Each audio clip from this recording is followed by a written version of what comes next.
Hi అండి, అందరూ ఎలా ఉన్నారు? బాగున్నారా? ఇవాళ ఎయిర్ ఫ్రైయర్లో బెండకాయ కూర ఎలా చేయాలో చూపిస్తానండి.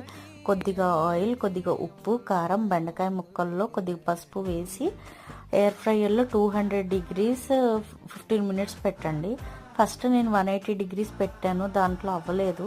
తర్వాత దాన్ని 200కి మార్చి 15 మినిట్స్ పెట్టాను. తర్వాత ఇంకో బాండీ పెట్టుకొని దానిలో ఆవాలు, జీలకర్ర, ఎండుమిర్చి, వెల్లుల్లిపాయలు, కరివేపాకు, గ్రౌండ్ నట్స్ వేసాను. వేసి బాగా వేగిన తర్వాత కట్టేసుకొని ఇది దాంట్లో కలిపేసేయడమేనండి. అంతే, సింపుల్ బెండి ఫ్రై ఎయిర్ ఫ్రైయర్లో రెడీ.